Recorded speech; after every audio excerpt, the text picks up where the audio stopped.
குடியரசு துணைத் தலைவர் பதவிக்கான வேட்பாளராக காங்கிரஸ் உள்ளிட்ட எதிர்க்கட்சிகளின் இந்தியா கூட்டணி சார்பில் உச்சநீதிமன்ற முன்னாள் நீதிபதி சுதர்சன் ரெட்டி அறிவிக்கப்பட்டுள்ளார். காங்கிரஸ் தலைவர் மல்லிகார்ஜுன கார்கே இல்லத்தில் நடைபெற்ற கூட்டணி தலைவர்களின் ஆலோசனைக்கு பிறகு அவர் அறிவிக்கப்பட்டுள்ளார். இதனைத் தொடர்ந்து டெல்லியில் கூட்டணி எம்பிக்களை இன்று சந்திக்கும் சுதர்சன் ரெட்டி நாளை வேட்புமனு தாக்கல் செய்கிறார்.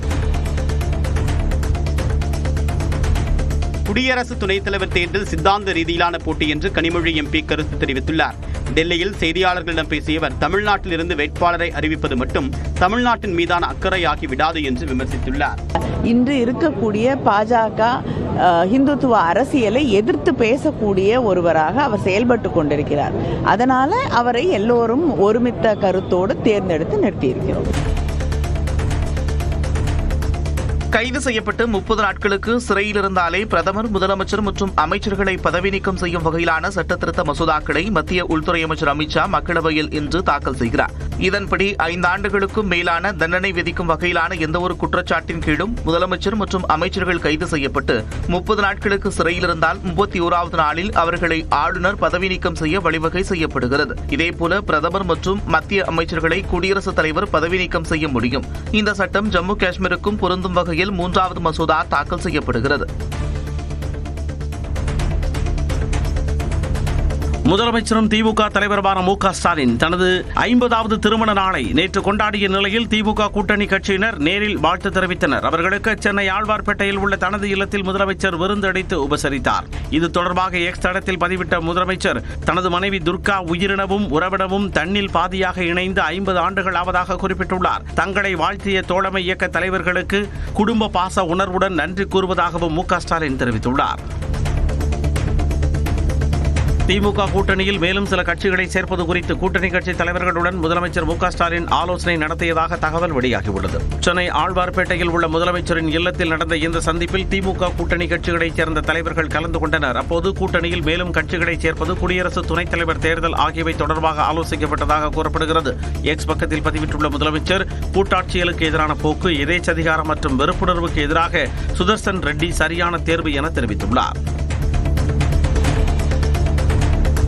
பாதி கம்யூனிஸ்ட் கட்சிகளை திமுக விடுங்கிவிட்டதாக அதிமுக பொதுச் செயலாளர் எடப்பாடி பழனிசாமி விமர்சித்துள்ளார். வேலூர் மாவட்டம் காட்பாடியில் பிரச்சாரத்தின் போது பேசிய இபிஎஸ், கூட்டணியில் கம்யூனிஸ்ட் கட்சிகள் பணம் வாங்கியதை வெளிக்காட்டியதே திமுக என்றும், திமுகவின் தவறுக்கு கம்யூனிஸ்ட் கட்சிகள் துணை போகக்கூடாது என்றும் தெரிவித்தார். மேலும் திமுகவுடனான கூட்டணியால் கம்யூனிஸ்ட் கட்சிகளின் செல்வாக்கு குறைந்து கொண்டே செல்வதாக எடப்பாடி பழனிசாமி தெரிவித்தார்.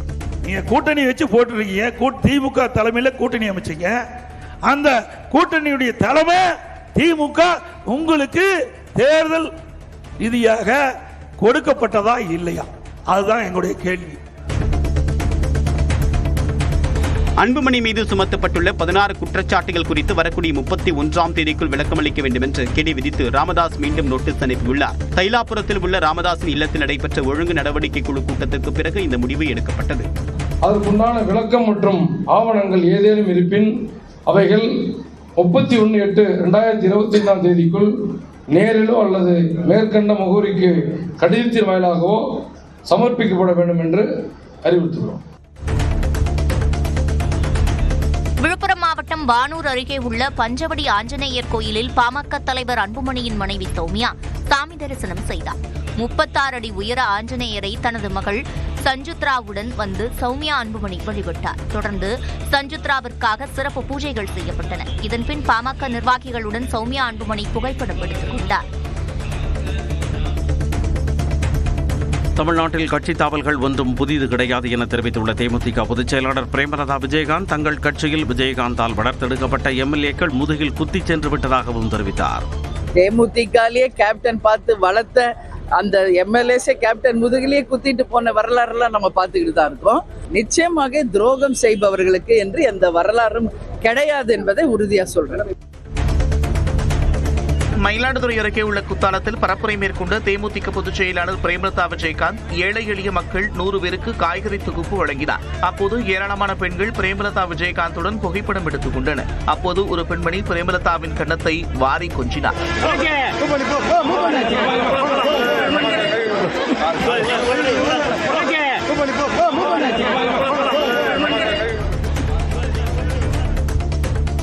வார இறுதி விடுமுறையை முன்னிட்டு சென்னை கோயம்பேடு, கிடாம்பாக்கம், மாதவரம் பகுதிகளில் இருந்து சிறப்பு பேருந்துகள் இயக்கப்படும் என போக்குவரத்து கழகம் அறிவித்துள்ளது. கிடாம்பாக்கத்தில் இருந்து கோவை, சேலம் மற்றும் தென் மாவட்டங்களுக்கு வெள்ளி, சனிக்கிழமைகளில் ஏறத்தாழ 700 சிறப்பு பேருந்துகளும், கோயம்பேட்டில் இருந்து திருவண்ணாமலை, நாகை உள்ளிட்ட ஊர்களுக்கு 2 நாட்களுக்கு தலா 55 பேருந்துகளும் இயக்கப்படும் என தெரிவிக்கப்பட்டுள்ளது. பயணிகள் கூட்ட நெரிசலை தவிர்க்க www.tnstc.in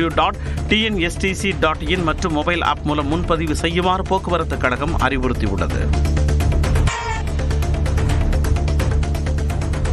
சென்னை ராஜா அண்ணாமலைபுரம் பகுதியில் உள்ள அடுக்குமாடி குடியிருப்பு வளாகத்தில் திடீரென தீ விபத்து ஏற்பட்டது. 8 மாடிகள் கொண்ட அடுக்குமாடி குடியிருப்பில் 5வது தளத்தில் கிரைண்டர் உபயோகத்தின் போது ஏற்பட்ட மின்கசிவு காரணமாக தீ விபத்து ஏற்பட்டதாக கூறப்படுகிறது. தீ விபத்து காரணமாக புகை பரவியதால் சிலருக்கு மூச்சுத் திணறல் ஏற்பட்டது. தகவல் அறிந்து வந்த தீயணைப்பு வீரர்கள் 3 மணி நேரம் போராடி தீயை அணைத்து அனைவரையும் மீட்டனர்.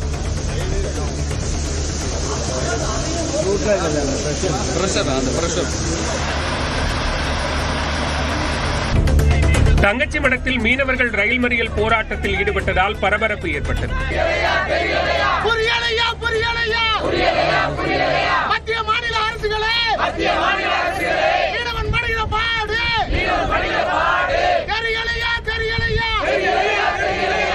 மீன்பிடி தடைக்காலத்திற்கு பிறகு இலங்கை கடற்படையால் கைது செய்யப்பட்ட மீனவர்களை விடுவிக்க கோரி ராமேஸ்வரம் மீனவர்கள் காலவரையற்ற வேலை நிறுத்தத்தில் ஈடுபட்டனர். அதன் ஒரு பகுதியாக தங்கச்சிமடம் பகுதியில் ரயில் மறியல் போராட்டத்தில் ஈடுபட்டனர். இதனால் ரயில் போக்குவரத்தில் சிறிது நேரம் பாதிப்பு ஏற்பட்டது. மாவட்ட எஸ்பி தலைமையில் காவலர்கள் பேச்சுவார்த்தை நடத்தியதை அடுத்து மறியல் போராட்டத்தை கைவிட்டு கலைந்து சென்றனர்.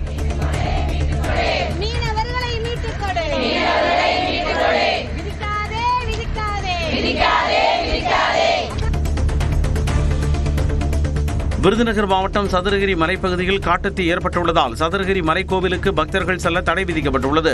சுந்தர மகாலிங்கம் கோவிலுக்கு செல்லும் பாதையில் ஏற்பட்ட காட்டுத்தீ காரணமாக அரிய வகை மூலிகைகள் மற்றும் மரங்கள் எரிந்து சேதமடைந்து வருகின்றன. இதனை அணைக்க வனத்துறையினர் தீவிரம் காட்டி வருகின்றனர். மலைக்கோவிலுக்கு காலை 6 மணி முதல் 10 மணி வரை செல்ல அனுமதி உள்ள நிலையில் அதற்கு தடை விதிக்கப்பட்டுள்ளது.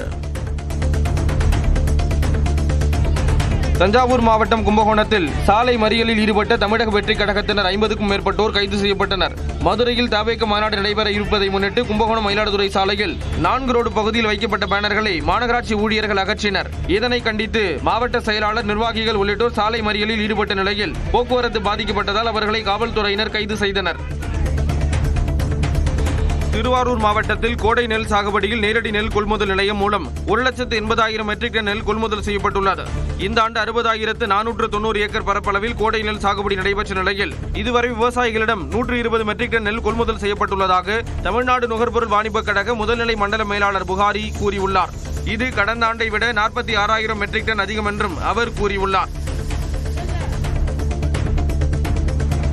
திண்டுக்கல் மாவட்டம் வத்தலகுண்டுவில் மதுரை செல்லும் சாலையில் இருந்த ஆக்கிரமிப்புகளை நெடுஞ்சாலைத்துறையினர் அகற்றினர். காளியம்மன் கோவில் முதல் உசிலம்பட்டி பிரிவு வரை உள்ள சாலை கடைகளின் ஆக்கிரமிப்புகளால் சுருங்கி வாகனங்கள் சிரத்துடன் செல்லும் நிலை ஏற்பட்டுள்ளது. இந்நிலையில் உயர்நீதிமன்ற உத்தரவுப்படி ஆக்கிரமிப்பாக இருந்த கடைகளின் தற்காலிக கூரைகள், விளம்பர பலகைகள், படிக்கட்டுகள், இரும்பு தடுப்புகள் போன்றவை இடித்து அகற்றப்பட்டன.